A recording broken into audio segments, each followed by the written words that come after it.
is terribly substantive. But what happened then was that Mr. Gray applied to make an amendment to his claim in the Small Claims Tribunal.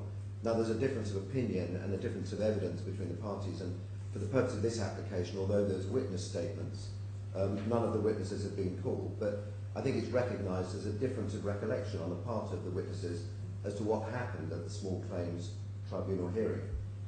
But nevertheless, the upshot of that hearing was that an amendment was made, or a new claim was issued in this court, the Court of First Instance, which, as you can see at tab 5, was substantially different to the claim that was originally being pursued.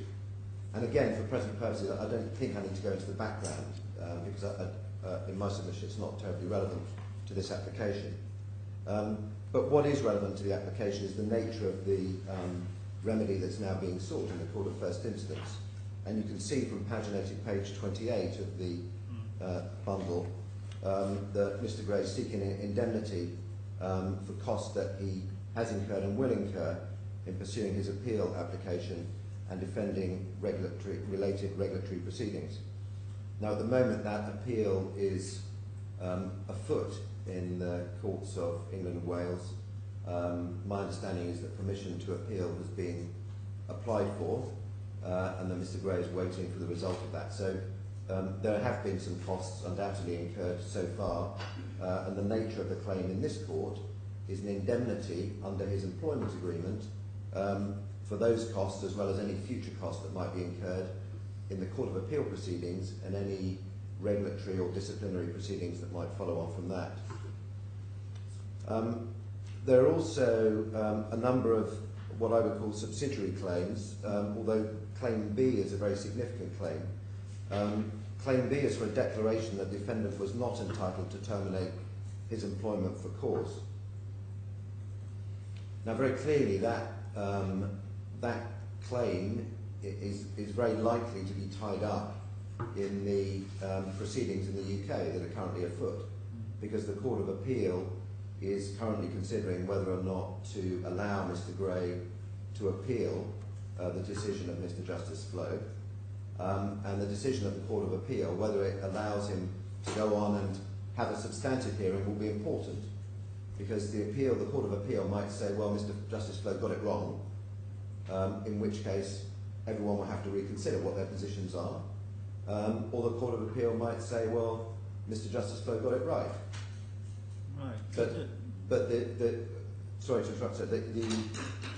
The key point about this is that we say what Mr. Gray is seeking to do in this court, in the Court of First Instance, is in effect to rehear the matter that was heard by Mr. Justice Flo in the courts in England.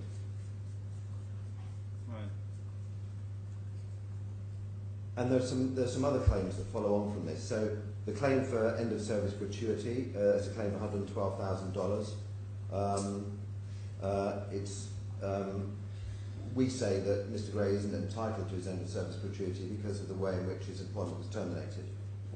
And then there's some claims for outstanding expenses and health insurance and so on. Now, that claim was then accompanied by particulars of claim, which you'll find at tab 6 of the bundle. I won't take you through those. And at tab 7 is the acknowledgement of service. And the acknowledgement of service is effectively, or leading on from the acknowledgement of service, is why we're here today. Because we say that the court, although it clearly has territorial jurisdiction to hear the claims that Mr. Gray is raising, we say that under the arbitration law, because the parties have agreed to an arbitration, under the arbitration law, either the court must dismiss the claims or alternatively must stay these proceedings in favour of the arbitration. So what I'd like to do now, if I may, so that's just a brief procedural history of the underlying claim, but if I could take you now to the substance of our application. And we say it's very straightforward. And the basis of our application is Article 13 of the DFC arbitration law. And if I could take you to the authorities bundle.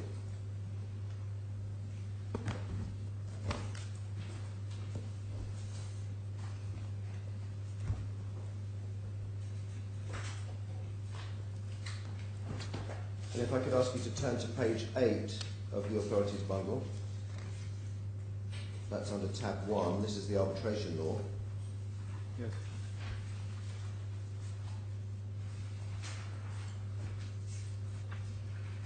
So at the top of that page you'll see that Article 13 says arbitration agreement is a substantive claim before a court.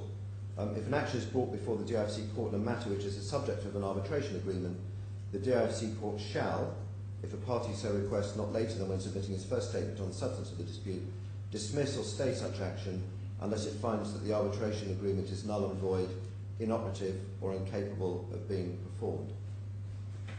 Now we say in this case Article 13 applies to the circumstances of the claim that's being made. There is a valid arbitration clause, and my understanding is that it hasn't been challenged on the basis that the arbitration agreement is null and void, inoperative or incapable of being performed. Certainly that's not something that comes out of my friend's skeleton, and that's not something that appears to have been challenged. If I could just take you back a page to page 7 of the bundle.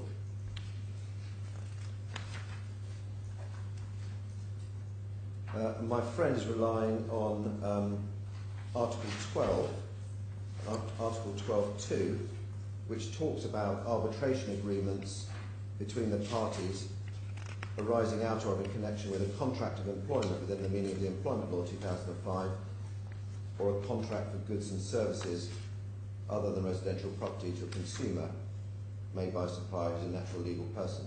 Right. And there are qualifications that apply under Article 12 in those limited circumstances. But what I will show you, what I'll demonstrate, Your Excellency, is that Article 12 has no application in this case.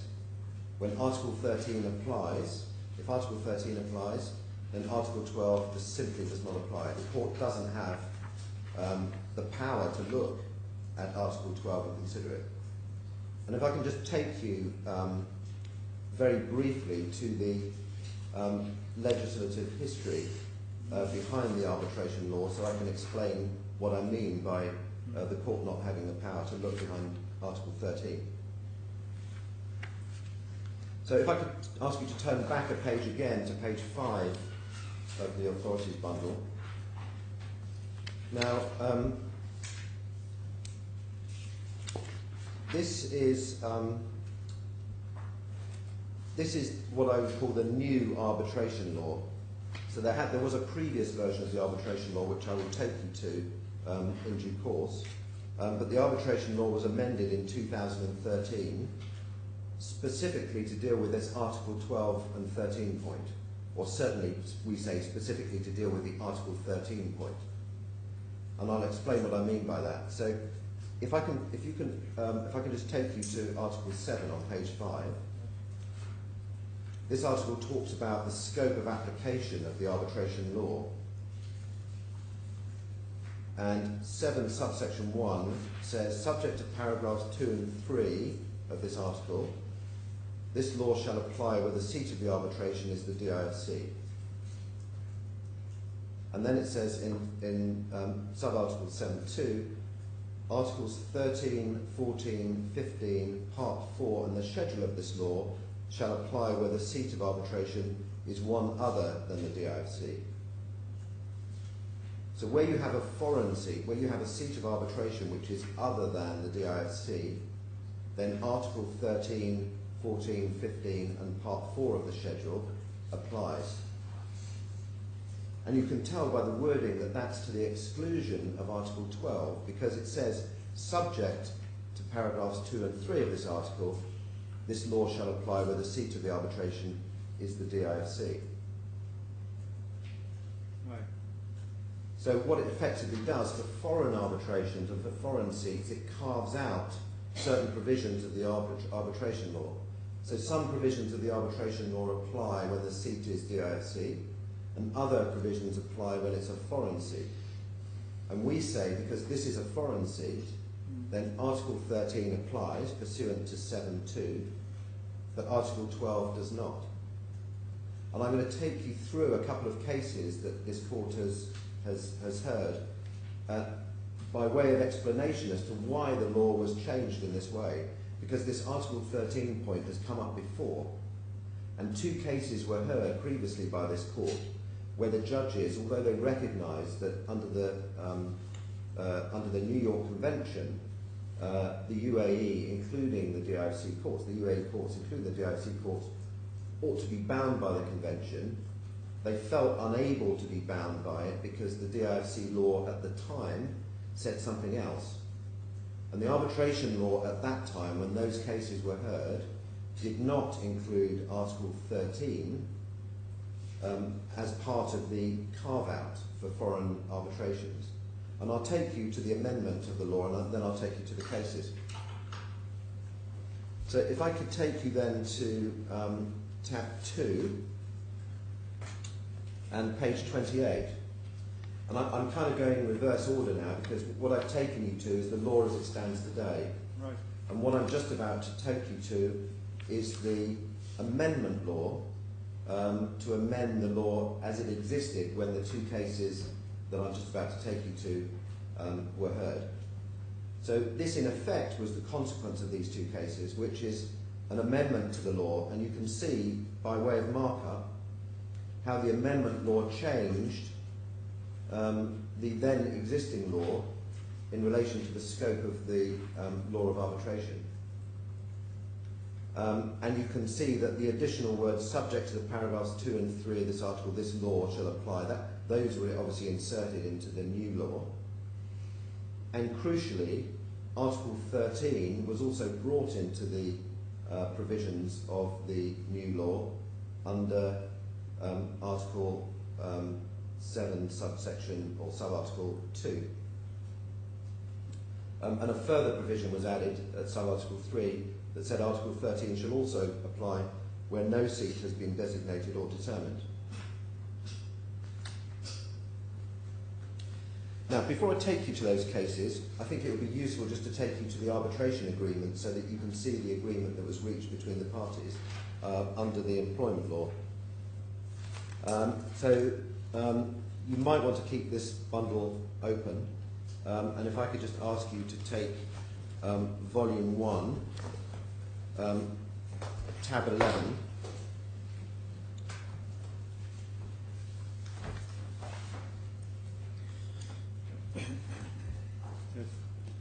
At page 164.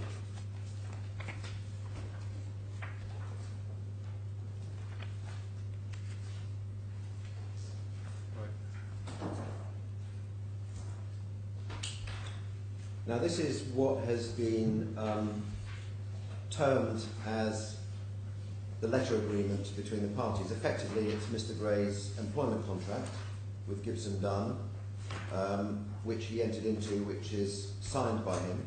He doesn't contest or contend that he didn't enter into the contract, and I'll come on to this presently, but what he says, he was presented to him on a take it or leave it basis. But what it does do is contain an arbitration clause at page 164, and it's quite lengthily worded, but it does, in our submission, cover the situation that's arisen in this present case. So it says, arbitration applicability. In the event of any controversy arises between you and the firm and you on behalf of yourself and any other person claiming any right or benefits from the firm, agree to proceed in accordance with this section 13. So that's the agreement to proceed in accordance with this section. And then it goes on to describe and define what the term controversy means. And not all of these sub-clauses in this quite long paragraph are relevant to the present claim, but the relevant ones broken down. Any disagreement or dispute or claim of whatever nature, including tort and contract claims based on any law, So that means California law, DIFC law, English law, any law, statute, rule, order or regulation, claims arising out of a relating to any relationship with you and the firm before, at the time of entering into, during the term of, or upon or after expiration or termination of your employment with the firm, and claims relating to the enforcement, interpretation or validity of this letter agreement, including without limitation, claims for wages or other compensation due, including claims for overtime, claims for breach of any contract or covenant, express or implied. And then if you go on to subarticle 8, claims for violation of labour laws, and then subarticle 9, wrongful termination claims of all types. So the agreement, the term controversy, includes and encapsulates, we say, all the claims that Mr. Gray is currently making in this court in relation to the termination of his employment. Now, reliance is placed by the claimant on what I suspect they would call a carve-out. If you see at the end of this paragraph here, there's a final sentence which says, it's 5 lines up, it starts the term controversy. I'm not sure if you can see that, Your Excellency. Yes, sir.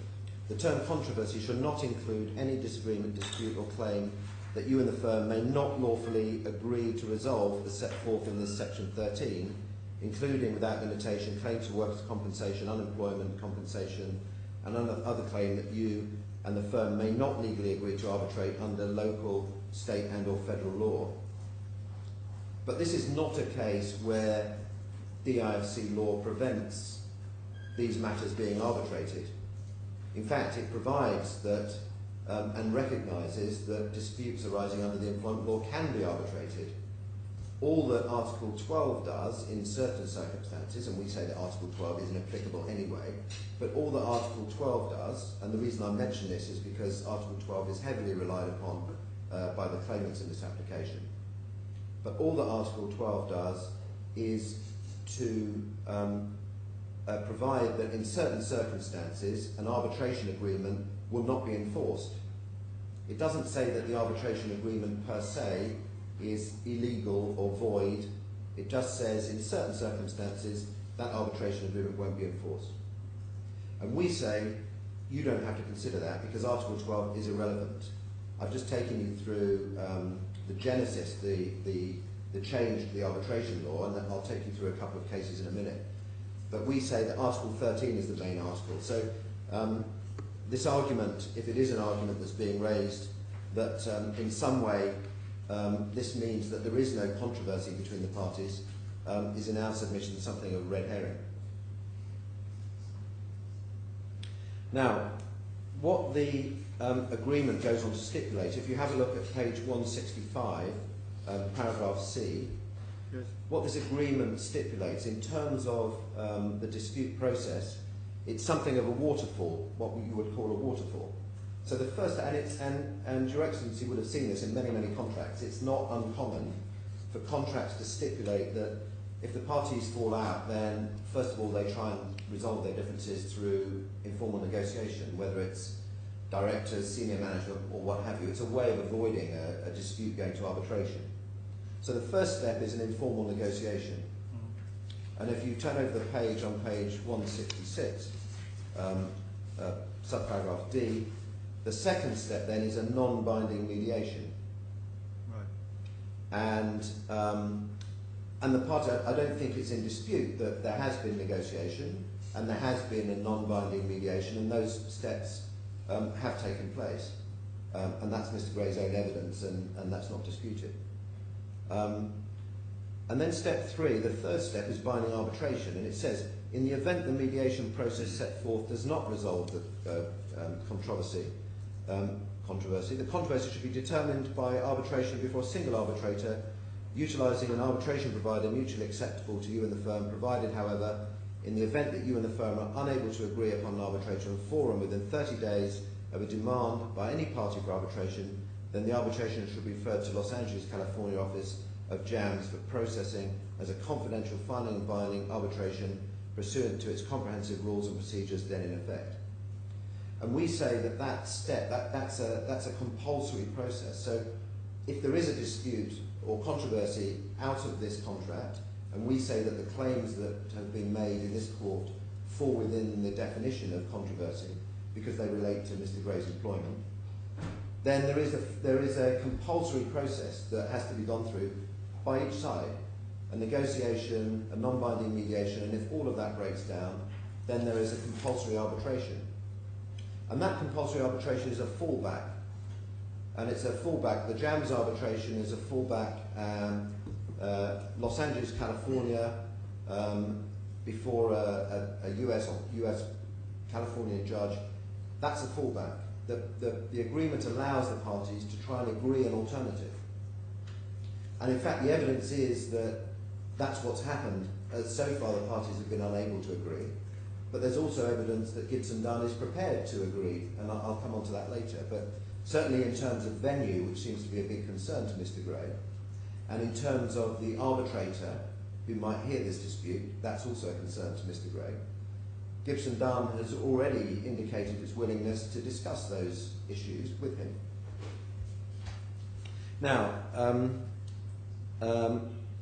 Mr. Gray says at paragraph 45 of his witness statement, he said he was perfectly willing to negotiate and mediate, and I did both.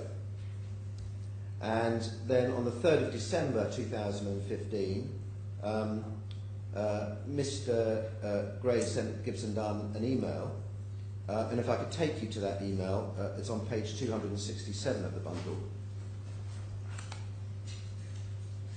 Same bundle, right? The same bundle, yes, please. That's bundle volume 1. 267 US.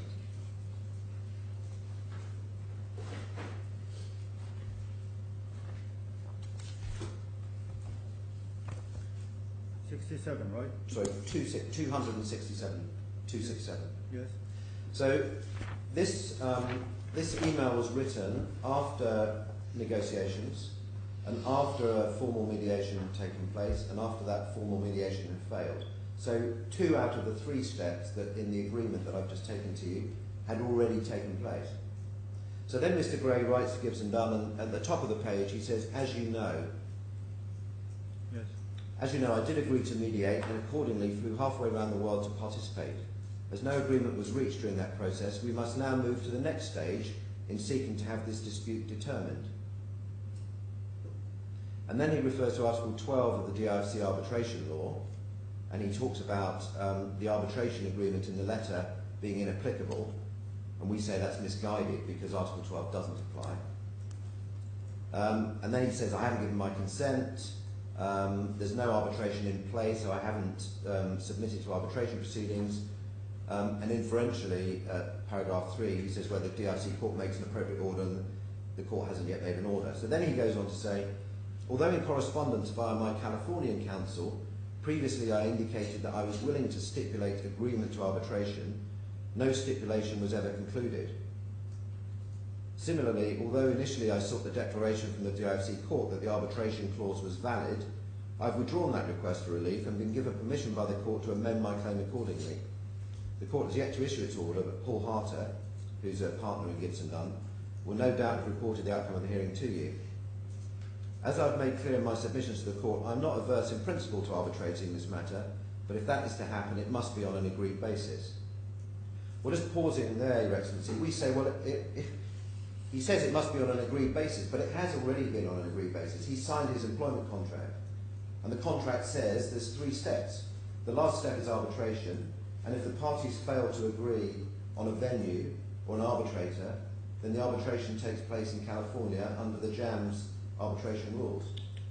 So it's not entirely clear what Mr. Gray is referring to in terms of his agreement.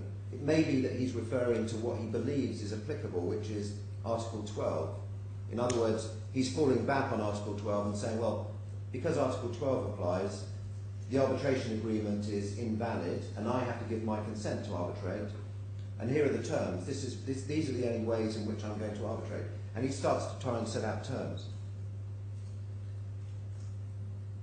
And then it says, he says first, Gibson Dunn should give me the option of having the arbitration hearing held in London or Dubai. He says, as you are aware, although I was primarily directed from California, the key matters relating to my claim and what I understand of your defence to it took place primarily in Dubai and London. If Gibson Dunn maintains the willful misconduct defence, I will seek to call numerous witnesses, all of whom reside in Europe or Dubai. It is plainly inefficient to expect them to have to travel to California for depositions and or to give live evidence to the tribunal.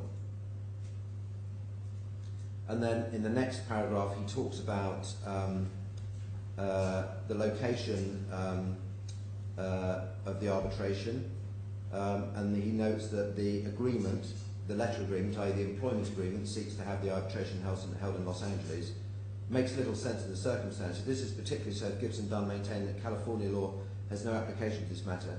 Indeed, if in that instance it may not make sense for the arbitrator to be appointed by JAMS, it would make more sense to have him or her appointed by the LCIA or some other more international body, as it would likely be desirable for the mediator to be experienced in English law, which is similar enough to the DIFC law, as well as the law of California. So Mr. Gray is not averse to arbitration. He's agreed the arbitration clause, and now he thinks, because of Article 12 of the arbitration law, he now thinks that he can start to negotiate the terms of the arbitration clause with Gibson Dunn. Even though he can't, and Gibson Dunn, our position is that, well, Article 13 applies and there has to be a stay in favour of the arbitration agreement in the employment contract. Even though we say Article 12 has no application, we're prepared to allow that arbitration to take place in a venue other than Los Angeles. And Mr. Harter, in his second witness statement, said the firm will agree to an arbitration in London.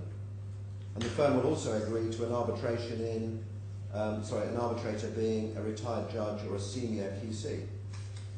So even if Article 12 did apply and it doesn't, even if Article 12 was applicable, the firm has already met Mr. Gray halfway.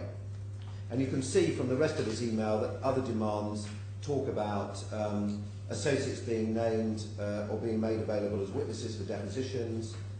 He talks about disclosure being made available to him and so on. But if I can then now take you to the cases that I referred you to earlier, which talk about, these are the two cases which deal with the provisions of Article 13. If I could take you to those, and if I could just then ask you to take up the authorities bundle again. And can I ask you just to take out page 32? If you could physically take it out of your folder.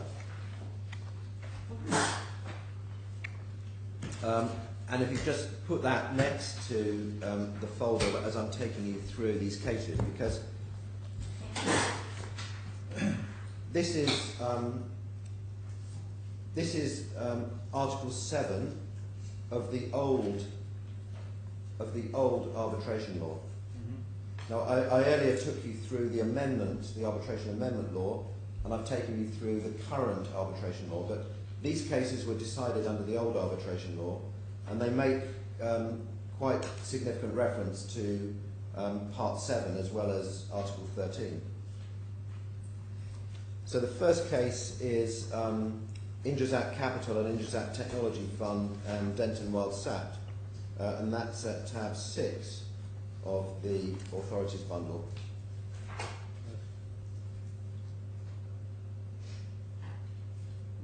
And this was a case that the facts of the case are not particularly material to the application, but the case was about the applicability of Article 13.1 in circumstances where it was alleged by the defendant in that case that there was a valid arbitration clause invoked at their option.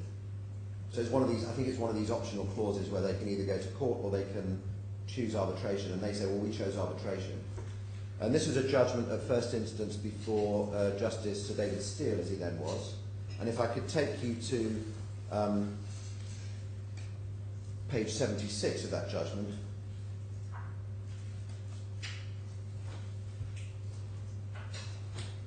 And at paragraph 20,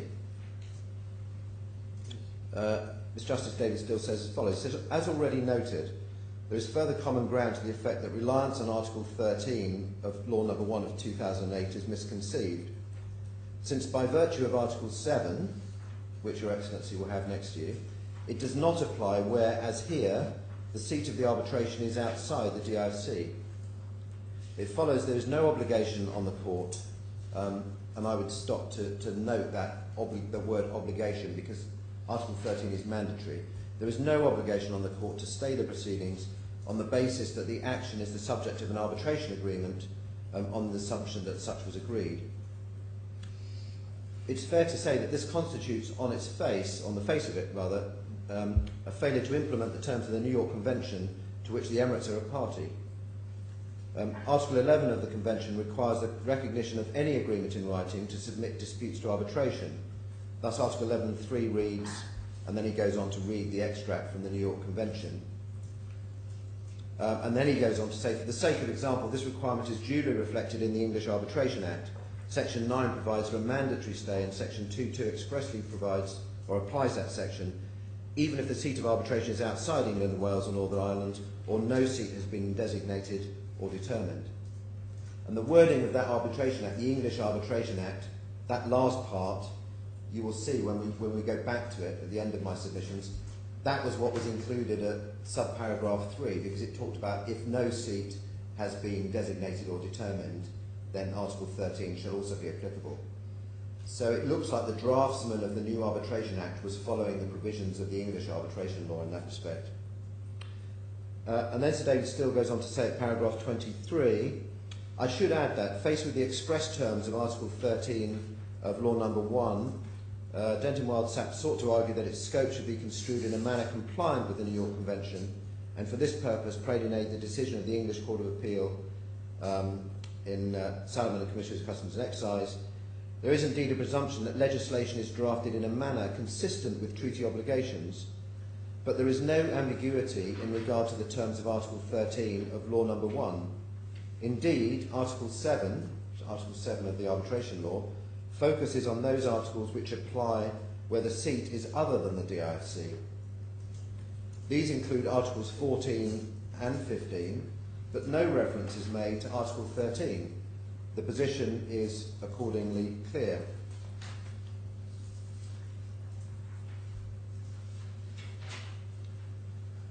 So, Your Excellency, the next judgment I'd like to take you to is in tab 7. And that's a judgment that came out in October of the same year. The claim was heard in March, the judgment came out in October, and that's the case of International Electromechanical Services against Alpha Tan Engineering and Alpha Tan Properties.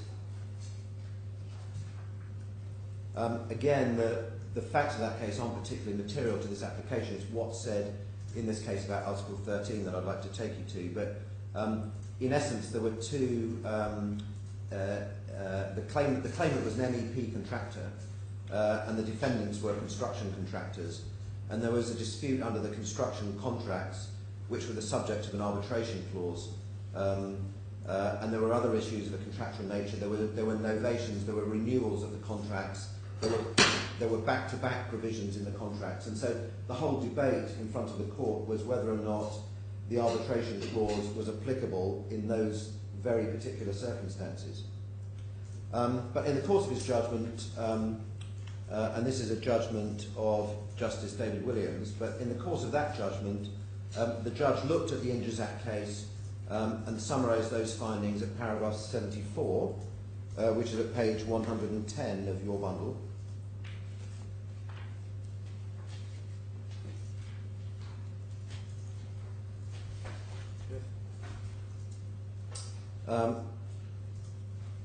And he talks about the Injures Act case. He says, in seeking a stay of court proceedings, Denton Wild pointed to Article 13 of the DIFC arbitration law, which, as noted earlier, obliges the court to grant a stay of proceedings where the subject of those proceedings is a matter governed by a valid arbitration agreement. However, the court noted that Denton Wild's arbitration clause provided for arbitration seated in London, and that Article 7.2 of the DIFC arbitration law provides that only Articles 14, confidentiality, Article 15, interim measures, and Part 4, which is recognition and enforcement awards, and the schedule, interpretation, applied to interpretation seated outside the DIFC. Hence, the power to order a stay under Article 13 did not apply. And then if I could take you fast forward onto paragraph 95 of that judgment, which casts a bit more light on the provisions of Article 13. So he said the usual procedure for challenging the court's prima facie jurisdiction over a dispute because of an existing arbitration agreement is to apply for a stay under Article 13.1 of the DIFC arbitration law, and then he reads out the provisions of Article 13.1. And then over the page, on page 117 of your bundle, at the top there, he says Article 13.1 is in Part 2 of the arbitration law. Therefore, the stay provisions of 13.1 are inapplicable here because the seat of the arbitration is not the DIFC. And then he goes on to agree with the findings of Sir David Steele in the Injazat case, and he says, as such, the court agrees with the findings in the Injazat case and the claimant's contention that Article 13 of the DIFC arbitration law does not apply to non-DIFC seated arbitrations. While Article 7 does not expressly preclude the application of Article 13, it does clearly state which provisions are applicable to non-DIFC seated arbitrations, Article 14, Article 15, Part 4 and the schedule, and which are applicable to domestic arbitrations. Thus, there is a clear intent to exclude the application of the mandatory stay provisions of Article 13. However, for the reasons which follow, the court upholds the defendant's submission. There is an inherent jurisdiction to grant a stay, and with great respect declines to follow the ruling to the contrary in the Injazat case. So although in that case it was recognised that the Article 13 was not applicable because it was a foreign arbitration clause, the court then went on to order a stay of the proceedings anyway, because the court found that it had an inherent power outside the provisions of Article 13 to order a stay of those proceedings. So in our submission it's quite clear, and when you look at the chronology of these cases and you look at the decisions in these cases and the references to Article 13 as it then stood, it's quite clear that what happened after this, after 2012, and what happened the following year in 2013, is that the arbitration law was amended so that Article 13 was brought into the provisions of the arbitration law to apply to non-DIFC seated arbitrations. And the reason it was brought in was because it was recognised in those two cases that otherwise the United Arab Emirates would be in breach of its undertakings and obligations under the New York Convention. And Article 13, the amendment to the arbitration law that brought Article 13 within the auspices of the non-DIFC seated arbitrations, it's not clearly and obviously it's not an amendment which was undertaken along with several others. This amendment was given great thought by the legislature, and the only amendment that was made to the arbitration law was to include Article 13 within the ambit of non-DIFC seated arbitrations. And if I can take you then back to page 28 of the authorities bundle.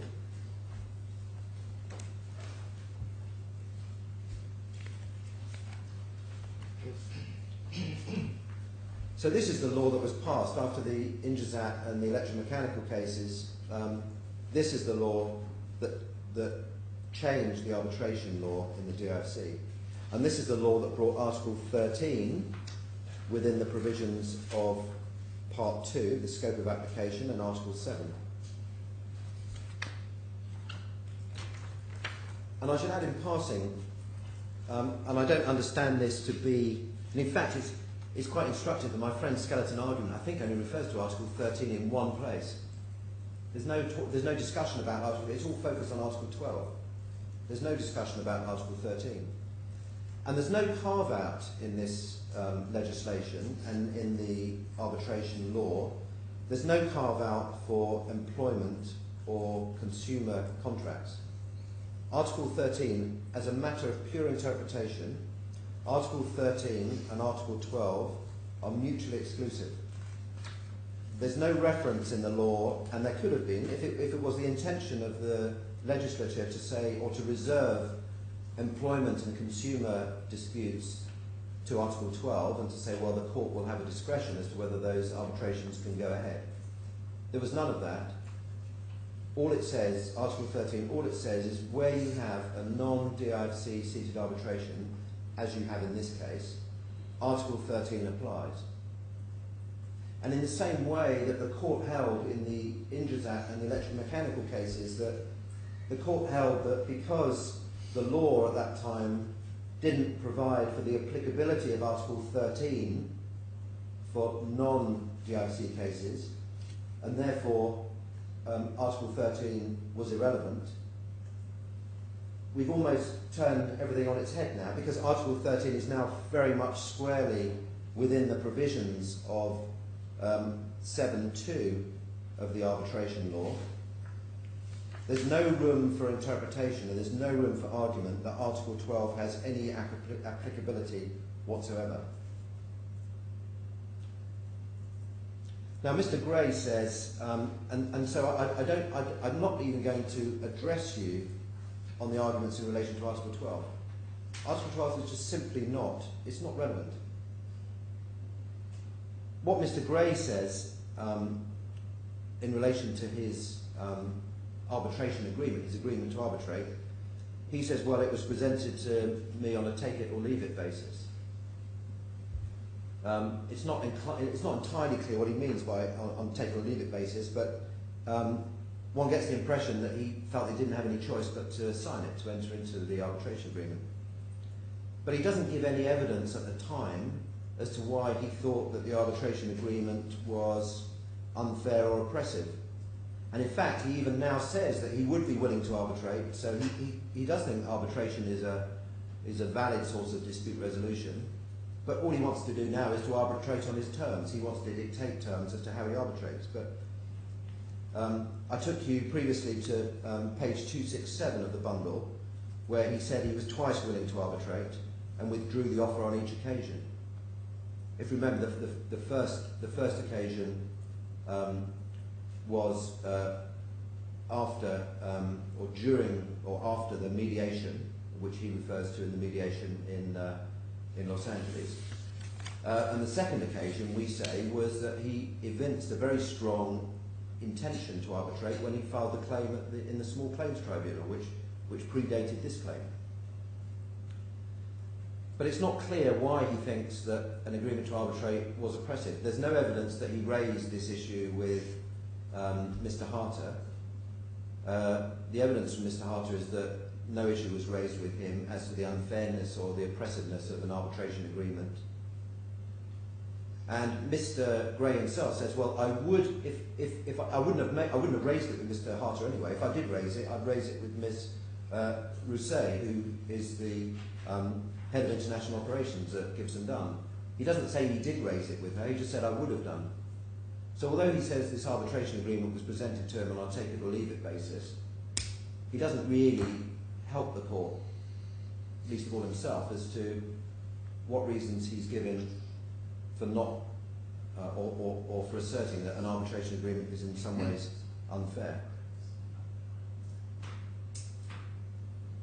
Gibson Dunn has tried to meet, or at least offered to meet Mr. Gray halfway by offering to have an arbitration in London. As I mentioned earlier, it's in Mr. Harter's witness statement, with a retired judge or a QC as the arbitrator. But although that's not been, that offer is framed within the context of Mr. Harter's witness statement, that hasn't been responded to in any way at all.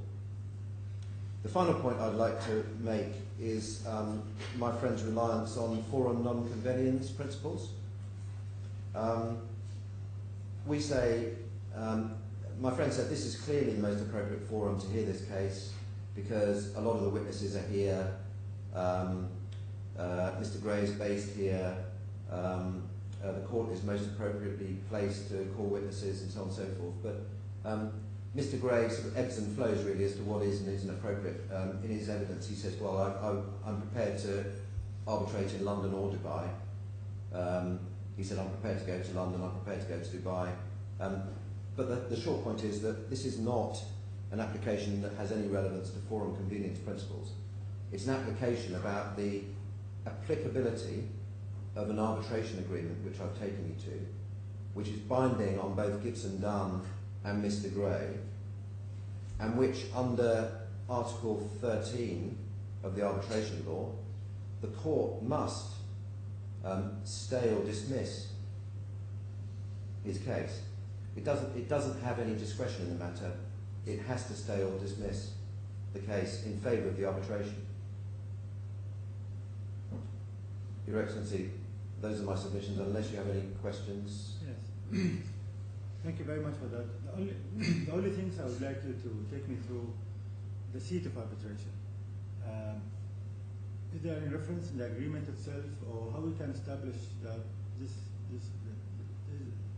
the arbitration seat is non-DIFC? It's non-DIFC. The fallback position, Your Excellency, if the parties cannot agree, the seat is in California, and it's under the JAMS rules. But what is the reference in the agreement itself for that? Well, let's just have a look at the letter agreement. And there is no reference to the agreement. Page 166. Thank you. The authority bond, right? Yes.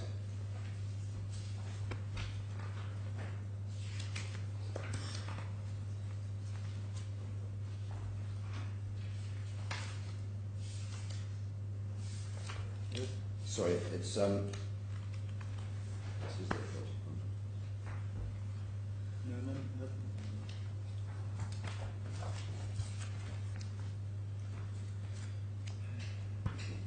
Sorry, let me just help you with that reference again, Your Excellency.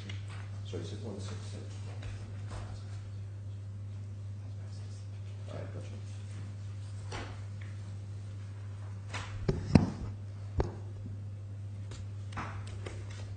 So it's not the authorities bond, it's volume 1.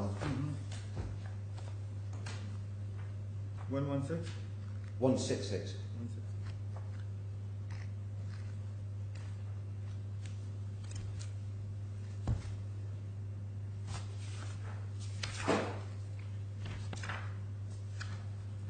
Yes.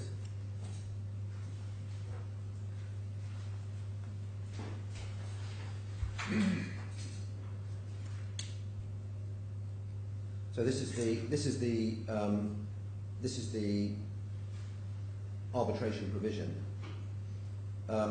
So the parties are to, in the absence of mutual agreement concerning the location of the arbitration, that's just the location. The arbitration hearing shall occur in Los Angeles, California, unless the arbitrator applying principles of fairness and equity determines that it should be held in another location.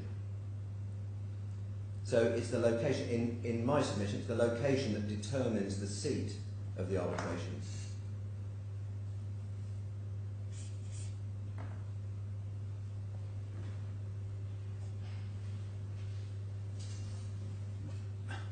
But this is up normal, right? I mean, in arbitration agreement where they refer to the wording seat of arbitration, is it right?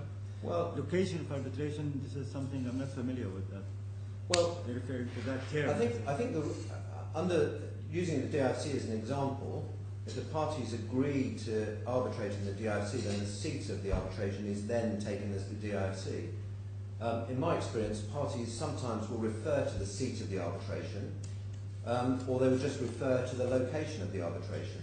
And although they don't necessarily have to be the same, in general practice, in my submission, they are the same. So if you have a venue, if the parties agree to arbitrate in London, then the seat of the arbitration will be in London. They might be able to agree to meet somewhere else.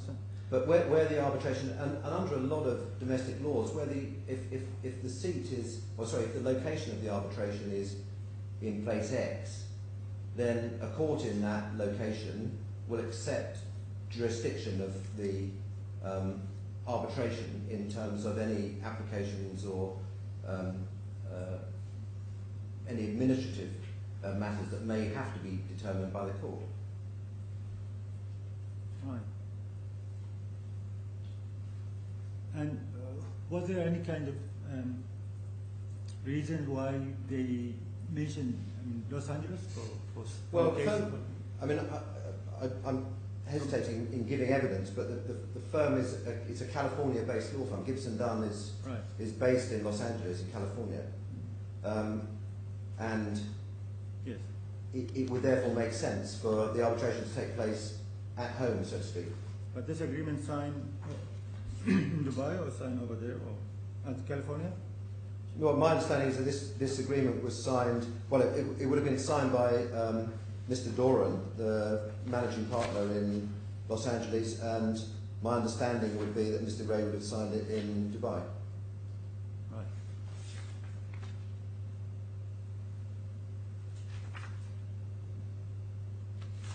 Yes. That's for now. Thank you. Thank you. Your Excellency, can I just first hand up some things to the added to the authorities bundle? We thought it was rather more straightforward than producing a second bundle. So Your Excellency, I'd be grateful if you could insert those behind tab 8 in the authorities bundle.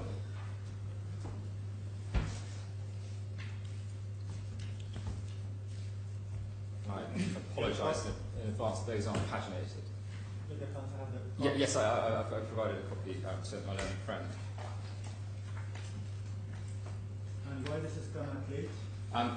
Your Excellency, I apologise. I brought these with me over I flew in from the United Kingdom yesterday, and rather than try and submit a second bundle, we just thought it would be more convenient for the court. But there's nothing in that's particularly controversial. It's the judicial authority law, Your Excellency, which you'll be, I'm sure, very familiar with. It's the employment law of the DIFC, again, which you'll be very familiar with. And then there's a single authority, which I'll make only a passing reference to, which I was under a duty to refer to the court because it's the only authority we can find that does touch on the matters that are engaged here. But there's nothing, I think, that's controversial in any of those three additions to the authorities bundle. Your Excellency, I'd like to start slightly out of my intended order by dealing head-on with the point that's made on behalf of Gibson Dunn about the arbitration law, and particularly the applicability of Article 12, because as you'll have seen from the length of time that my own friend devoted to that, that is clearly at the heart of Gibson Dunn's case. And what Gibson Dunn say is, by reference to the law on the development of Article 13, Article 12 has no application. My own friend said in the argument a number of times it's materially excluded. Effectively, you are prevented from looking at Article 12 when considering Article 13 and when considering any arbitration where the seat is other than the DIFC. And in my submission, with the greatest respect, that is fundamentally incorrect, and I'll take you through why that is the case by reference to the law. Your Excellency, if you turn up the authorities bundle, and if you could first turn to page 4 behind tab 1.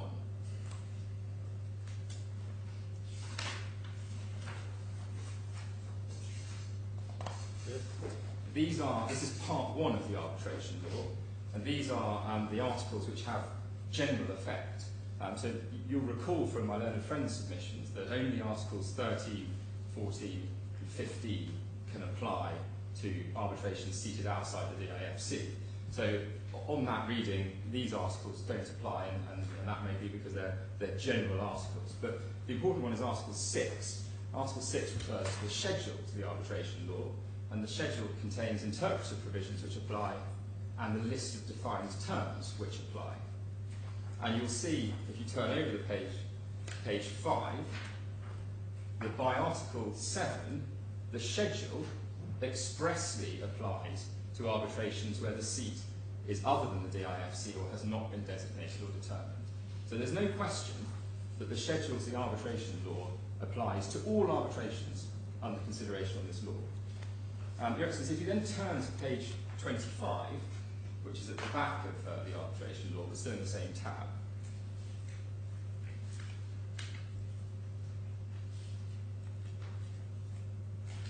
Yes.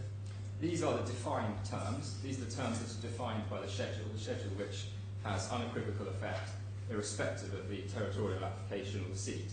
And you'll see that arbitration is defined, an arbitration for the resolution of disputes conducted pursuant to an arbitration agreement as defined at Article 12 of this law. So there is no question that Article 12 is had regard to in the definition of what an arbitration is for the purposes of this law. It is simply not right to say that if the seat of the arbitration is other than the DIFC, this court has to ignore Article 12. In my submission, it has to look at Article 12 because Article 12 assists it with whether a valid arbitration agreement, an arbitration agreement as defined by the law, is in play. And to make that abundantly clear, Your Excellency, if you turn to page 6,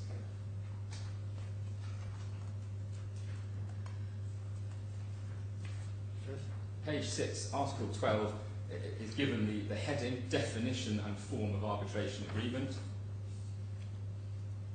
And then the main body of Article 12 is on page 7. And the bit that's obviously relied upon by Mr. Gray is Article 12.2, which says an arbitration agreement, and pause to note there, Your Excellency, that is an arbitration agreement capitalised, so that's as defined by this law, referring future disputes to parties out of in connection with contract of employment or supply of goods and services cannot be enforced against an employee or a consumer. And if you then turn forward to the article that's relied upon on page 8 by Gibson Dunn, if an action is brought before the DIFC court which is the subject of an arbitration agreement, then the declarations can be made. So it is clearly the case, in my submission, that arbitration agreement is defined by reference to Article 12. And that must be right, because Article 13 requires this court to have consideration to whether an arbitration agreement is valid. It cannot be right that a party can come to the court and say, because I've designated the seat of my arbitration other than the DIFC, I can put in an arbitration agreement which is invalid under your laws, and you're not allowed to consider that, which is effectively what Gibson Dunn is saying. And the fact that the schedule, which contains the definitions, has been expressly designated to apply at Article 7 to arbitrations where the seat is other than the DIFC or has not been designated, means that, contrary to my learned friend's submissions, Article 12 is in play. It's in play because it's expressly referred to in the definition section. And the reason why we say that is relevant, Your Excellency, is because the provisions that are made at Article 12 guarantee protections for people in vulnerable positions. They're consistent with UAE federal law, they're consistent with a whole other range of jurisdictions that have a similar protective provision, and I'll take you through why those are. And the DIFC, correctly, also guarantees those protections. So in my submission, what Gibson Dunn is doing is it's putting the cart before the horse and saying don't have a look at those because they don't apply extraterritorially, when in fact you have to have regard to those because otherwise you can't define arbitration. I just wanted to deal with that point head on, Your Excellency, because it was something that was very extensively argued before you, and of course by reference to the schedule, Article 12 is definitely in play. Your Excellency, I handed up some additions, and the first one behind tab 9, and I don't think I need to take you to it, but that is the judicial authority law. And I'm sure Your Excellency will be very familiar with the judicial authority law. Article 5A provides that this court, the Court of First Instance, has exclusive jurisdiction to hear B, civil or commercial claims arising out of or relating to a contract or promised contract, whether wholly or partly concluded, finalised or performed in the DIFC, and I don't think it's sensibly argued that we don't fall under that potential gateway. And then civil or commercial claims arising out of or relating to an incident or transaction in the DIFC, and obviously the underlying issues which the claim relates to all occurred within the DIFC, to a large extent some of them in London, so again we're under that gateway. And then a claim or action over which the courts have jurisdiction in accordance with DIFC laws or regulations, we're in that gateway as well. We're in that gateway because the claim relates to breaches of the employment law. So as I said, I don't think it's sensibly said, and we don't understand it to be being said by Gibson Dunn, that other than the arbitration agreement argument, the claims wouldn't fall square within the jurisdiction of this court. The next question is what law applies to the contract of employment, the letter agreement. And my learned friend says it's Californian law by reference to Article 17. And what we say is that is incorrect. The law which applies to Mr. Gray's contract of employment here in the DIFC is the DIFC employment law. And Your Excellency, if you can turn up tab 10 in the authorities bundle, which are the additions I've just handed up to you.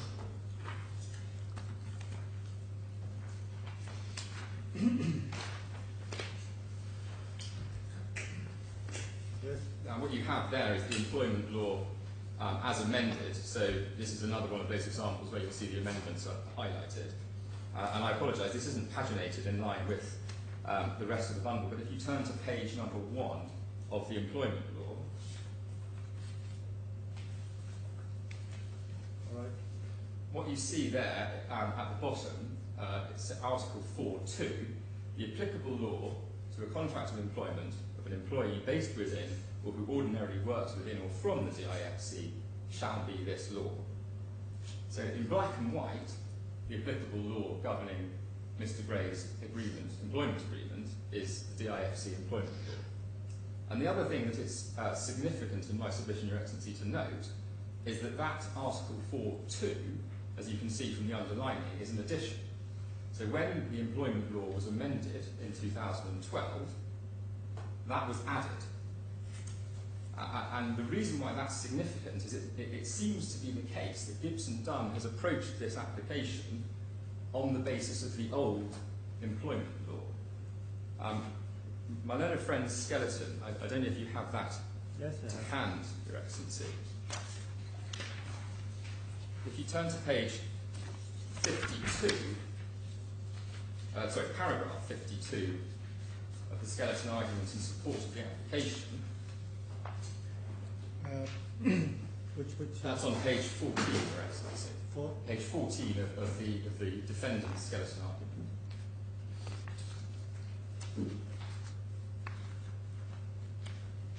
Yes. So what you see at paragraph 52 is Gibson Dunn have quoted what they say Article 3 of the employment law is.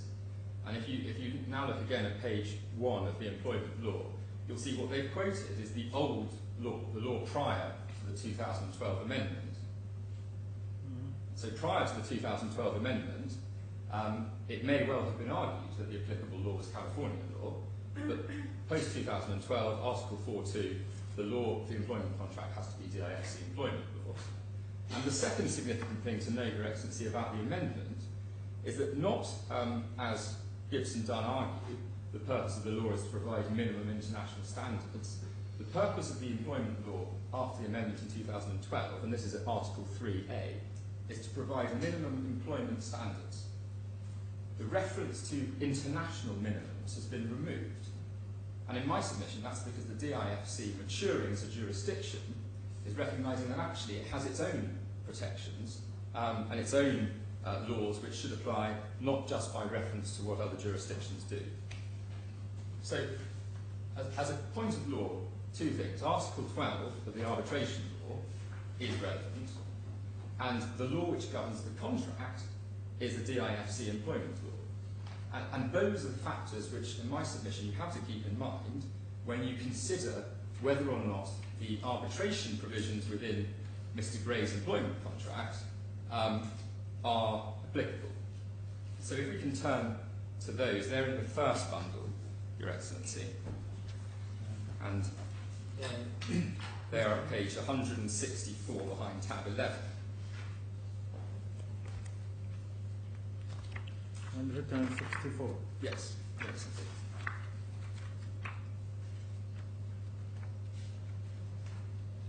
Yes. Now my learned friend took you to this, and he started at the bottom there, 13A, and this is the arbitration. It's called an arbitration clause, but I think we're in agreement that it sets out a phased alternative dispute resolution process. My learned friend described it as a waterfall. You start with negotiations, you go through to mediation, then there's an arbitration. The first part of this clause refers to applicability. So before you even consider the process to be followed, you have to consider whether or not this clause applies. And if you turn over the page to page 165, Excellency, you have a middle paragraph there, B, waiver. If you come up slightly from that, 1, 2, 3, 4, 5 lines, you have the definition of controversy. And my learned friend did take you to this. He noted fairly that controversy shall not include any disagreement, dispute, regulation that you or the firm may not lawfully agree to resolve as set out in this section, including without limitation claims for workers' compensation, unemployment compensation, and any other claim that you may not legally agree to arbitrate under governing local, state or federal laws. So the governing local laws are the DIFC employment laws. The governing local laws to arbitration are the DIFC arbitration law. The definition of valid arbitration in that law is that you can't force an employee to arbitrate under his employment contract. Therefore, to the extent that this letter agreement requires Mr. Gray to do that, it cannot comply with those laws. And in my submission, this carve-out, and we do say that's what it is, has been very sensibly included by Gibson Dunn. Gibson Dunn is an international law firm. They've got offices all over the world. The drafters of this will have had regard to the fact that you don't want something in your generic employment document that could be for London, it could be for Dubai, it could be for Singapore, it could be for the United States, which will put you in breach of local laws. So you say, okay, the definition of a dispute is this, but if at any point the dispute we're having is one we can't legally follow this process with in that jurisdiction, it ceases to be a controversy as defined. So on the terms of the employment contract itself, the definition of controversy excludes a dispute which cannot be legally arbitrated within whatever jurisdiction you're in. And as I've already taken you to, Your Excellency, by reference to the arbitration law here, it must be right that Mr. Gray can't be forced to arbitrate that dispute. Now, I've already taken us through the difference between the parties on the applicability of Article 7, and, beg your pardon, my learned friend took you extensively through the development of the amendments to Article 13 of the arbitration law. Now, I've explained why, on a proper reading of the arbitration law by reference to the schedules and the defined terms, Article 12 does apply, but just for full clarity, there is a material difference between Article 12 and Articles 13, 14 and 15, which are the subject of the applicability provisions of Article 7. 13, 14 and 15 apply to the jurisdiction of this court over arbitrations, wherever they may be.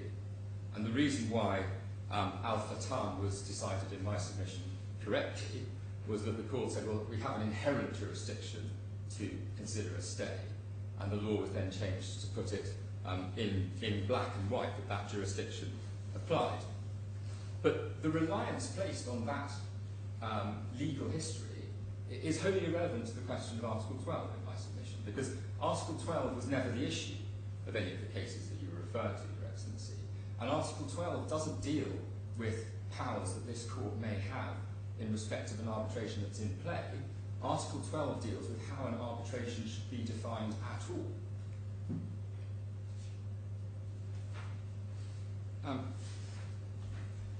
If we can look at Article 12, Your Excellency, so I want to make good my submission that this is a wholly uncontroversial provision. Page 7 of the authorities bundle. Yes. And this is, there are two specific carve-outs there for an employment contract and for consumer contracts. And these are exactly the same as the protections afforded in law in other jurisdictions. It's well established in UAE federal law that certain employment rights cannot be arbitrated, and that's a matter of public policy. That's been decided by the Court of Cassation in Dubai. Similar protected status applies to individual contracts of employment in England and Wales, throughout the whole of the European Union by virtue of the Brussels I recast regulations, and of potential relevance to this dispute given where it's argued the seat of the arbitration should be. Similar common law rules apply in the state of California. And the policy that underlies all of these rules is that the weaker party to a contract cannot have jurisdiction clauses forced upon them. And it must be right that the DIFC is in line with UAE federal law and all sort of mature jurisdictions in this regard. And what Gibson Dunn is effectively saying here is that by virtue of their interpretation of the arbitration law, they can ride a coach and horses through the DIFC employment law. they can include an arbitration provision in the contracts of employment for all of their employees, and it said, oh well, Mr. Gray doesn't say whether he raised this. Is it a sensible submission that somebody joining a new firm is going to pick apart the alternative dispute resolution provisions of their contract of employment? In my submission, this court can clearly find that there is an inequality between the parties bargaining when an individual is signing an employment contract. And it cannot be right that simply by saying, oh, well, the seat of our arbitrations under your employment contract are outside the DIFC, and therefore the DIFC cannot consider whether this is valid, which is effectively what is being said. Now, the other point I'd make about the employment law, which I've asked to be added, and again, Your Excellency, if we can turn back again, and I do apologise, we're sort of going back and forward slightly, but it's because I wanted to deal with this point about the arbitration law head on. So if we go back to behind tab 10, the employment law on page 3, and this is Article 10 at the top, no waiver. You'll see it was formerly Article 8, it's now Article 10. Article 10 provides that the requirements of this law are minimum requirements, and a provision in an agreement to waive any of those requirements, except where expressly permitted under this law, has no effect.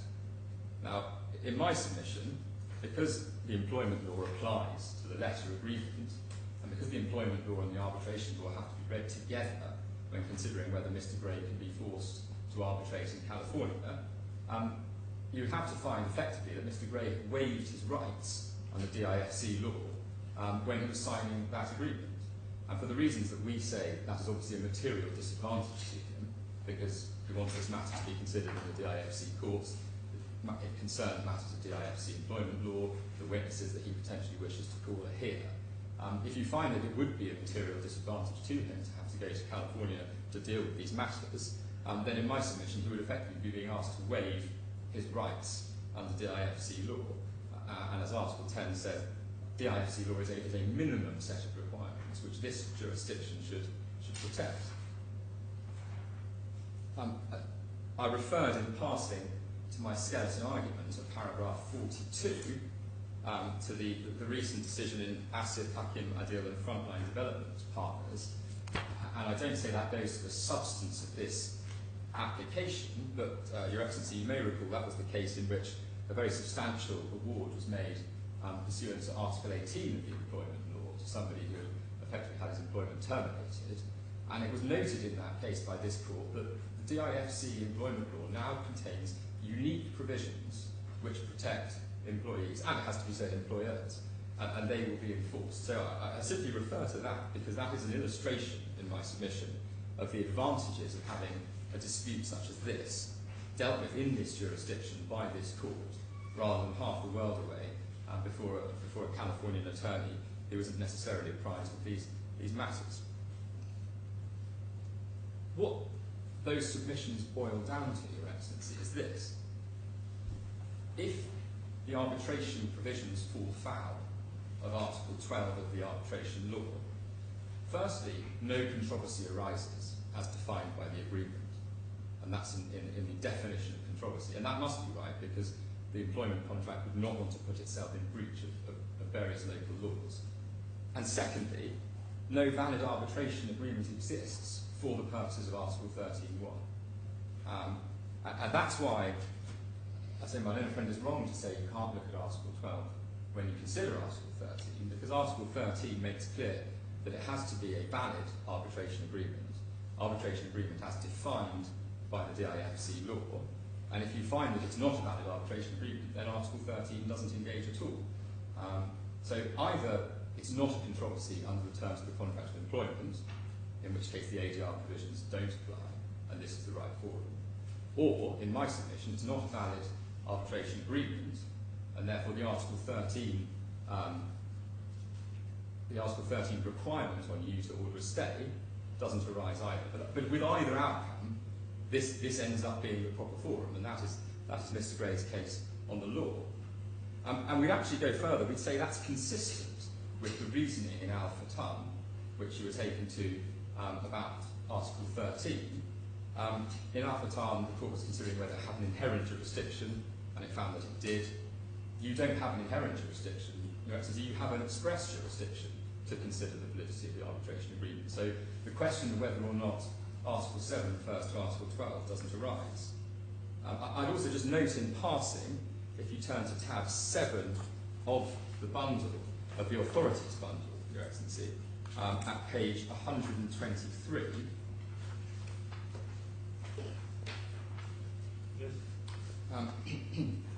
and in my respectful submission, Gibson Dunn overstates the ratio of al-Qatan, where it says that no reference to an article in Article 7 means that it doesn't apply.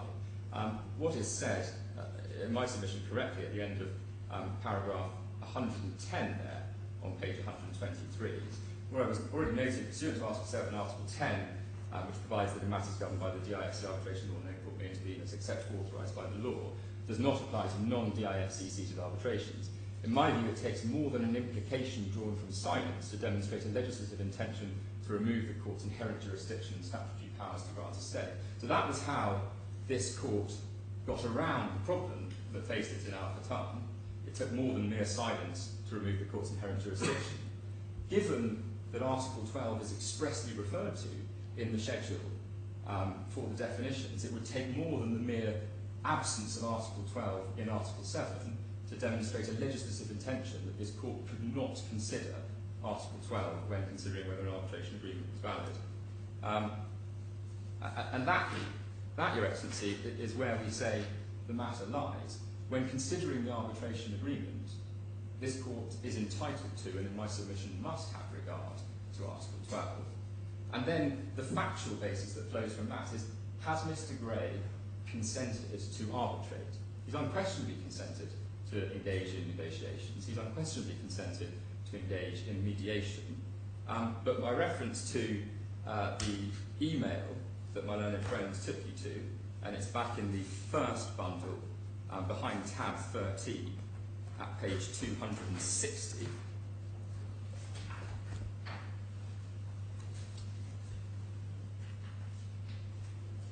Yes.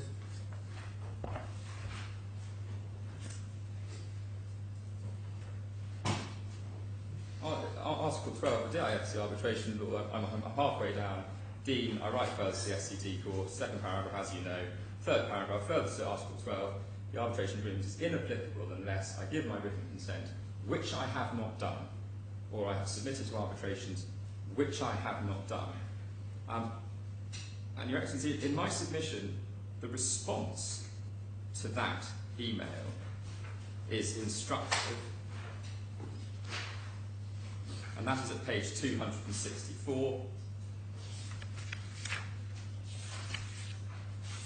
This is from Mr. Dean Kitchens.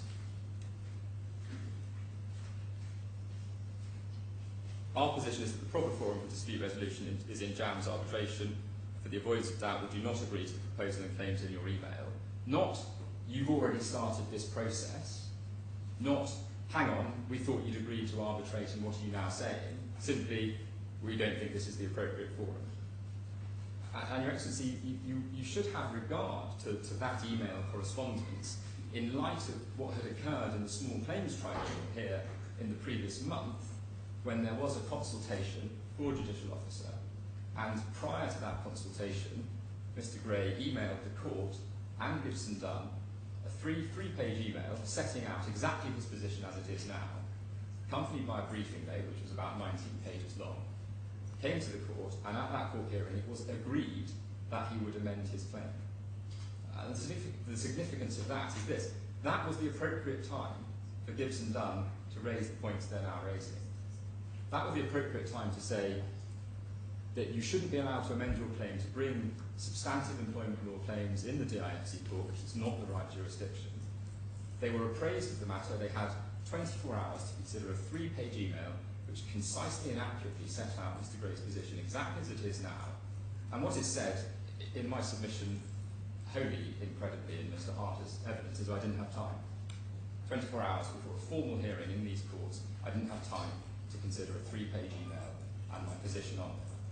But even if that's right, the position of Gibson Dunn at that consultation wasn't, we've just been served with this material, we need an adjournment to consider it. It wasn't, from what we can see from this material, Mr. Gray is raising arguments which we say are barred by jurisdiction, their position was it's disputed what was actually said, but it must have been silence because it was recorded by the judicial officer further in an email, and that's at tab 17, page 358.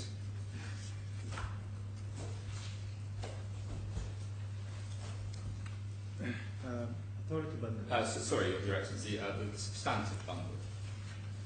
Page 358 behind tab 17. Volume 2, I'm sorry, Your Excellency, volume 2, all mine are in a single volume. That's my mistake. Volume 2. Yes. This email is to confirm that at the consultation held on Tuesday the 24th of November, it was agreed that the claimant will amend the claim.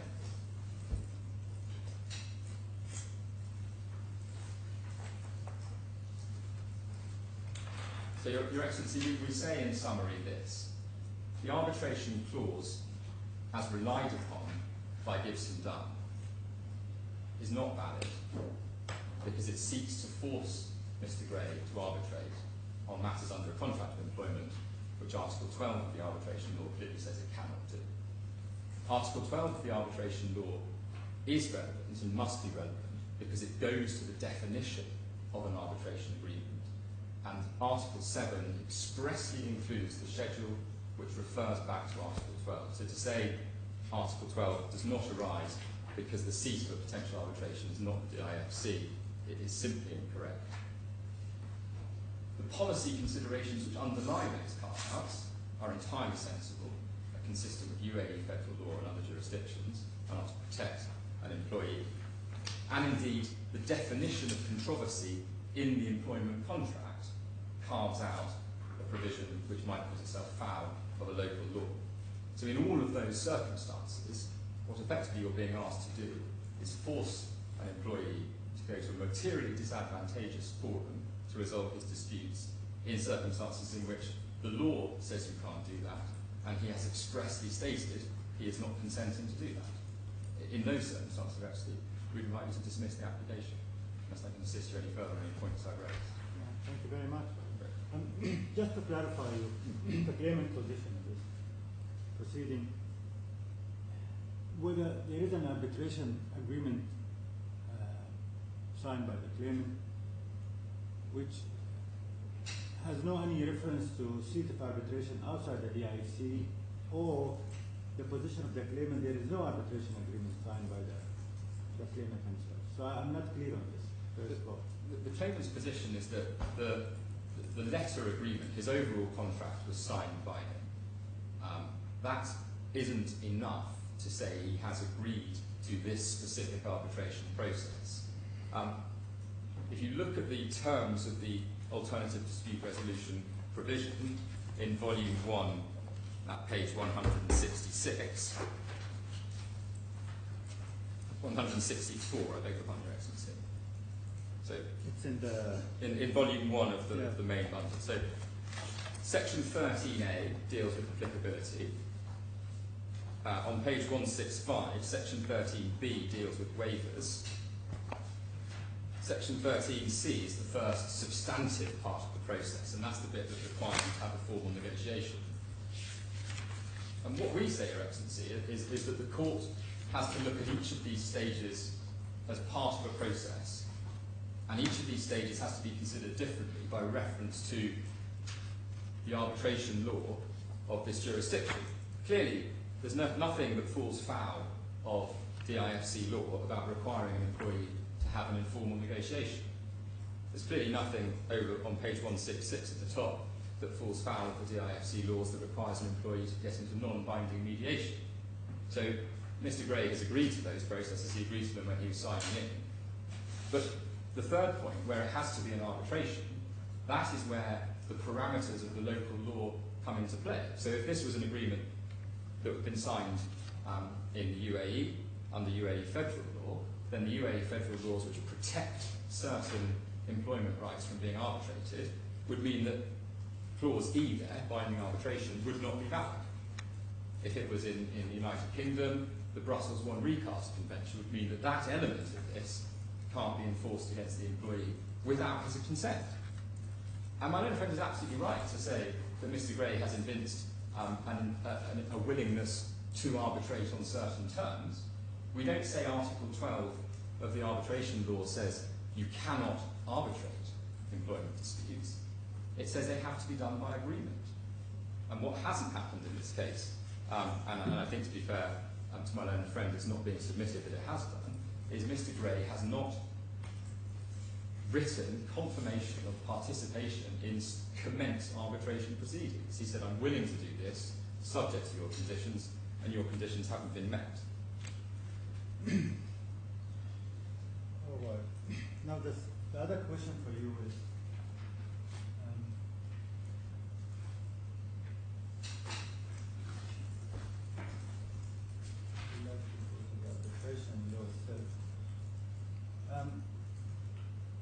Article 12 2A mentioned that a contract of employment within the meaning of the Employment Law 2005. This is a condition to consider whether this arbitration, whether that arbitration clause valid or invalid or can be enforced or cannot be enforced against the employee. And I'm just looking to the employment contract, if you would call it, or engagement, letter of engagement. Is there any reference in that letter of engagement where the claimant will be perform his duty from which office? Is it Dubai office? It's not an issue that it was performed from the DIFC. Is there any reference in the agreement that he will be perform his duty from the DIFC office? Because I cannot see any reference to that. And the only reference I can see that the California law will be governing this dispute, the employment agreement. So what I'm trying to clarify that whether Article 12 2A can be applied by looking to the employment contract, or letter of engagement. If my question is clear, or you wanna? It is, Your Excellency. How we can establish that claimant employment contract is with the meaning of the Employment Law 2005 to start with? Well, if I take you to the Article 4.2 of the Employment Law. I want to start with the contract. The contract. Well, the contract was substantially, the agreement was performed in the DIFC. So Mr. Gray signed it here in Dubai. He signed it on the understanding that he was going to be working from the Dubai offices, and he conducted all of his normal business, save to the extent that that business took him into other jurisdictions for hearings, in the DIFC office. I don't think, and I'm looking over my shoulder to my own friend, I don't think it's being suggested at all by Gibson Dunn that this wouldn't be an employment contract within the meaning of the employment law. So it's not an issue between the parties that the letter agreement between Mr. Gray and Gibson Dunn is a contract of employment for the purposes of the DIFC employment law. And that's why, in our submission, by virtue of Article 4.2 of the employment law, the law which applies to it should be that. And Your Excellency, can I just expand on that point briefly? And if you turn up the employment law behind tab 10, Yes. the other significance of the amendment that was made in 2012, Your Excellency will recall, I took you to the slight tweak to Article 3, where the DIFC said, actually, we're no longer defining our minimum standards by reference to international minimums, we now have our own organic minimums. But the addition of Article 4.2 arose because if you look at the page to the left, or the page behind, which is page Roman 123, what you can see there from the contents page is that under the original employment law, there was a set dispute resolution mechanism. And Your Excellency may recall it, an employee had a complaint, referred that complaint to a Director of Employment Standards, and there was a procedure for investigating complaints. And what happened in 2012 is those were cast out. And what the DIFC said is employment disputes in the DIFC will now be normal disputes to be determined by the DIFC courts. That's why, for clarification, Article 4.2 is added, so that there can be no question that an employee who argues material breach of his employment rights comes to this court to have that breach addressed. Thank you very much. Sit down. Your Excellency, if I may pick up on a couple of points dealing with one of my friend's last points first. If I could just take you back to page 166 of volume 1, which is the arbitration agreement.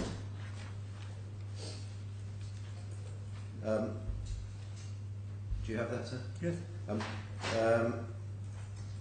3/4 of the way down that page, so in clause E, binding arbitration,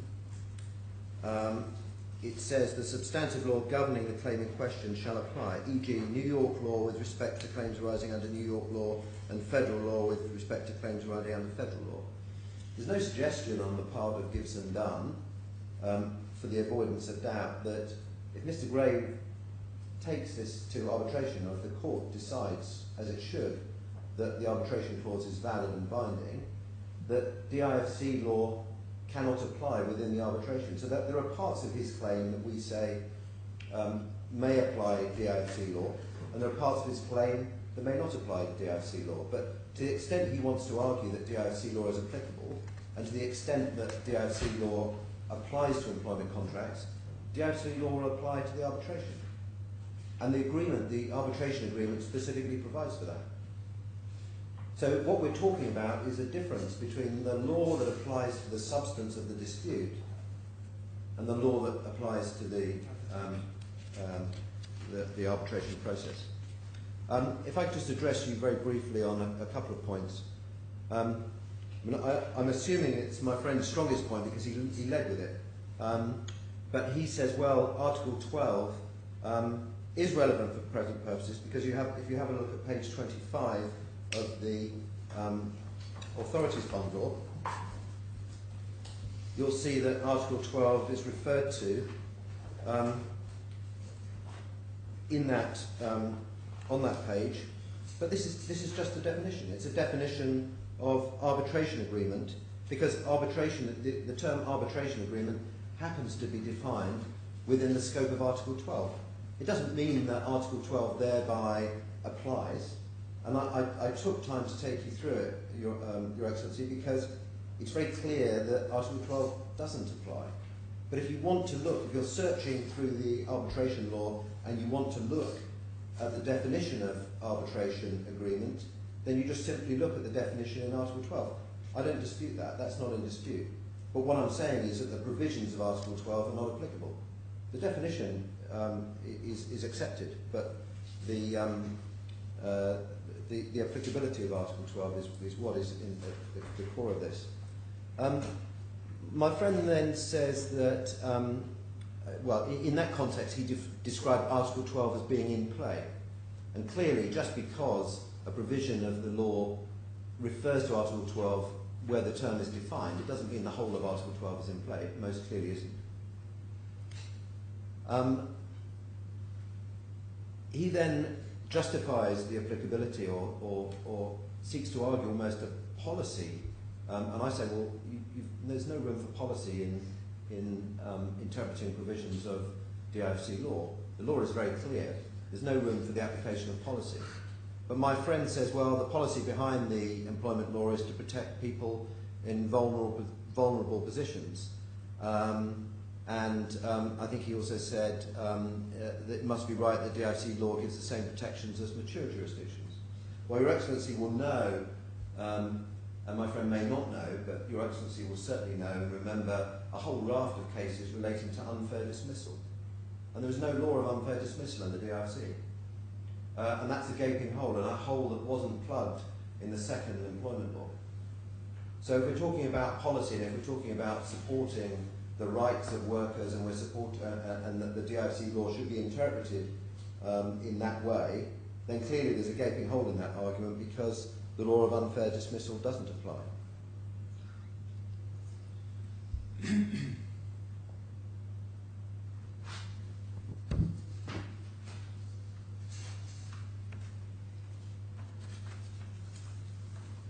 Your Excellency, if you just bear with me for 1 second, I'm just trying to cut down on the time that I'm taking to respond to my friend's points.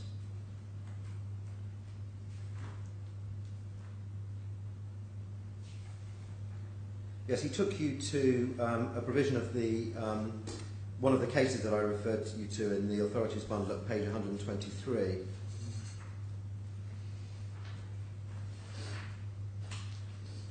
And he was, I mean, my understanding of the argument is that there was a suggestion to you that because here the court had an inherent jurisdiction, that meant that in some way Article 12 should not be excluded. The argument in my submission completely fails. The reason why the court in this instance was looking at its inherent jurisdiction to stay proceedings because of the existence of an arbitration clause was because the judge looked at the arbitration law and decided that a stay wasn't mandatory under Article 13, and then he looked behind Article 13 because he wondered whether or not the court had an inherent jurisdiction to order a stay. And that's what this was about. It wasn't about whether or not the court has an ability for policy reasons or it has an inherent power to ignore a provision of the law. I think that's what my friend was effectively inviting you to do. This is just simply, it's very simple, it's just a question of interpretation of the law. And that's why I took the time to take you through the genesis of the law and why it was that Article 13 was amended specifically to exclude foreign-seated arbitrations from the provisions of the arbitration law. Or sorry, from provisions of Article 12 of the arbitration law. My friend made another point which, again, I'm not sure I fully understand. He makes a lot of the fact that at the small claims, before the small claims consultation, and it was a consultation, it wasn't a hearing, as you're aware, Your Excellency, the small claims tribunal is set up to have a consultation first, which is akin to a mediation. And then after that consultation process, the judge can then go on to have a more formal hearing at which the judge will give a decision. And that decision can then be appealed to the court of first instance. So this hearing that took place in November, it wasn't, well, to that extent, it wasn't a formal hearing, it was a consultation. And it said against Gibson Dunn, well, there was a 3-page email that was sent to them 24 hours before that hearing by Mr. Gray. And it's somewhat disgraceful that they claim that they didn't have time to consider it. But if you have a look at what was sent to Gibson Dunn 24 hours before that hearing, if you have a look at page 236 to 254 of the bundle,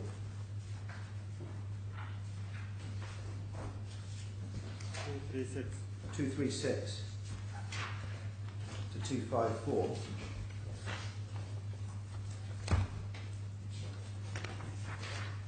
Yes. It's a heading, it's called Briefing Note for Consultation. Do you see that? Do you have that? Yes. Yeah.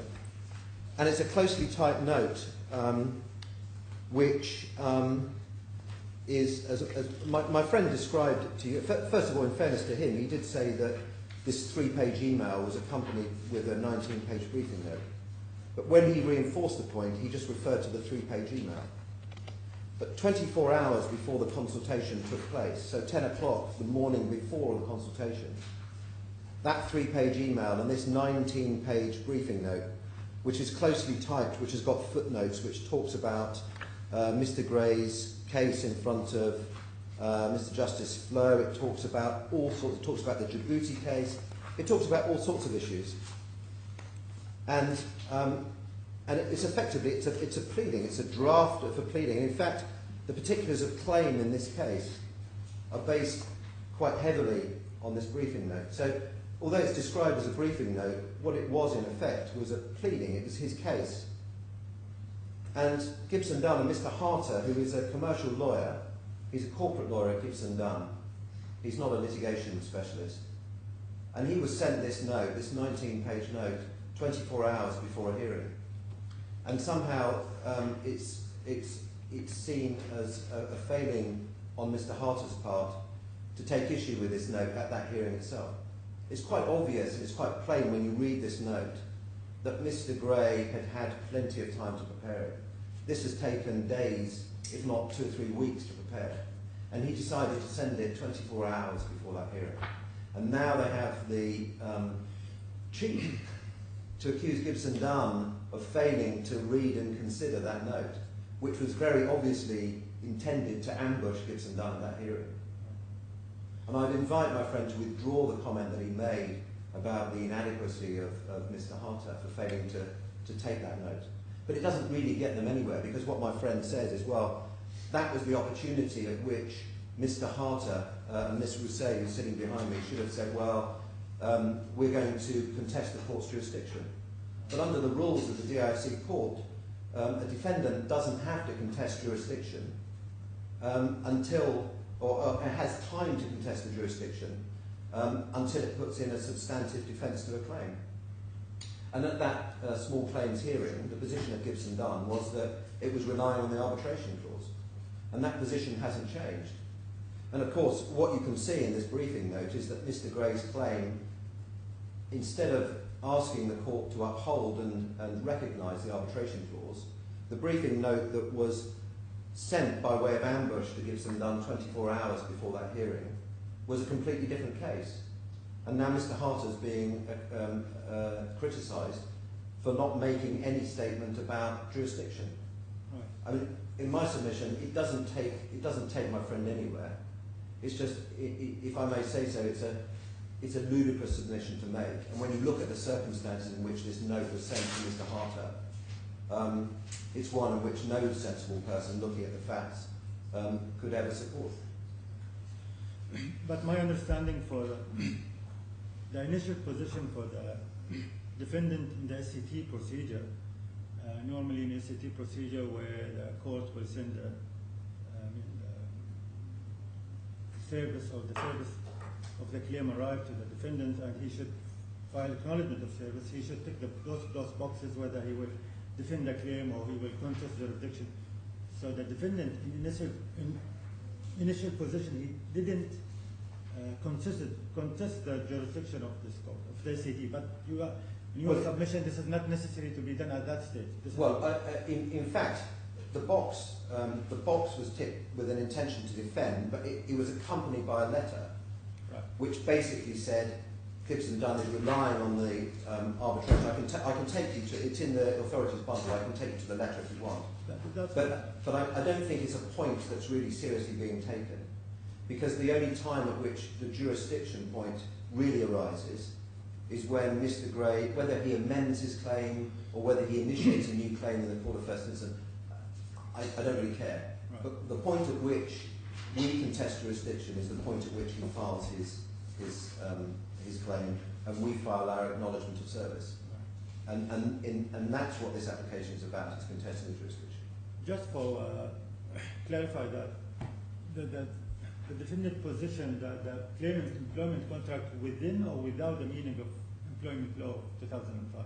I accept it's within the meaning of the employment law. But because it's the law in those aspects right, are compulsory. The law does apply to those employees working in the DIFC.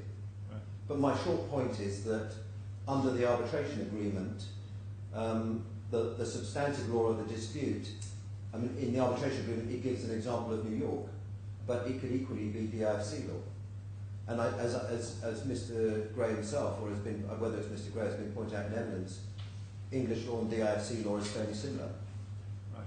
So I'm not sure again where that takes things, but in very short order, our submission is that Mr. Gray has accepted already an agreement to arbitrate, and Article 12, based on the provisions that I've taken you through this morning, has no applicability.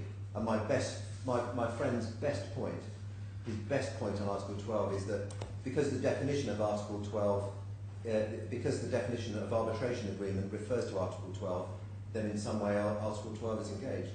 And that's his best point. And he hasn't dealt at all with the points that I talked about in terms of the legislation and how the arbitration law should be interpreted. So those are my submissions, Your Excellency. Thank you. Your Excellency, may I come back very briefly on a novel point that was raised, and it will be very brief. There were two things. The first thing is it said that my submission in respect of the November consultation was inappropriate. I don't withdraw the submission. Your Excellency, my own friend took you to the 19-page briefing note. What he didn't take you to was the 3-page email. That starts at page 255 and runs through to page 257. And I do maintain that it would be expected of a massive international law firm to be able to apprise itself of material in a 3-page email 24 hours prior to an engagement in a court, whether or not that's a formal hearing or a consultation. And Your Excellency, the reason why that's relevant was because what Mr. Gray was seeking to do at the consultation is amend his small claims tribunal claim. The small claims tribunal claim said the arbitration agreement is valid, and what he was seeking to do in the amendment was say it's not valid. And he makes that clear at page 257 on the 3-page email. Now, if it's Gibson Dunn's position that the arbitration agreement was valid, that's the position that should have been maintained at that consultation. And for whatever reason, it wasn't. So I don't withdraw my submission that where you're saying an agreement's valid, and 24 hours before a hearing somebody says, I'm going to say it's not valid anymore, it's at least to be expected of you that you turn up to that hearing and say, well, we don't agree with you on that. And that doesn't appear to have been the case. But I can't push it any stronger than that because, as my own friend said, you've got a difference of recollection between the parties. In my submission, you should look at Mr. Gray's email, and then you should look at the email that was received from the judicial officer afterwards and come to a view as to what was said. The material point, which I wanted to come back to shortly, is my own friend says the definition function of Article 12 doesn't have the force or the effect that I argue for it. If you look at Article 12.3, which is on page 7 of the authorities bundle, this is not a point which is argued between the parties today. Article 12.3 requires that an arbitration agreement shall be in writing. Now, if my learned friend is right, and you can't consider Article 12, it would be open to Gibson Dunn or any party to say you have to stay proceedings on the basis of an arbitration agreement that isn't in writing. Because we wouldn't be allowed to say, have a look at Article 12.3 and consider whether this is valid. And in my submission, that shows the flaw in that argument. Obviously, an arbitration agreement has to be in writing in this jurisdiction and in many jurisdictions for it to be a valid arbitration agreement. So if we were having an argument as to whether there was a valid arbitration agreement because it wasn't recorded in writing, we would invite you to have regard to Article 12.3. And it cannot be right that a party would be able to say, no, you must ignore Article 12.3 because the non-written arbitration agreement would have a seat outside the DIFC. And I simply draw your attention to that point, Your Excellency, to show that Article 12 must have a definition purpose. Thank you.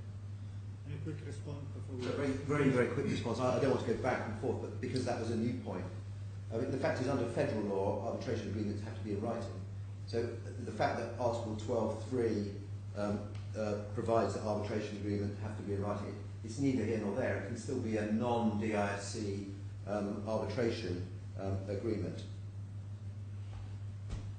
And that's also a requirement in the New York Convention as well.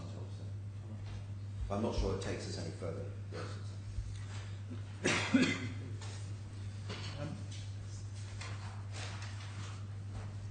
Well, I'm fully addressed by both party position, and of course we'll take time to study it further and issue my judgment on this matter. Unless both of you want to address any other points, so we are done with that. Thank you very much for both of you. All right.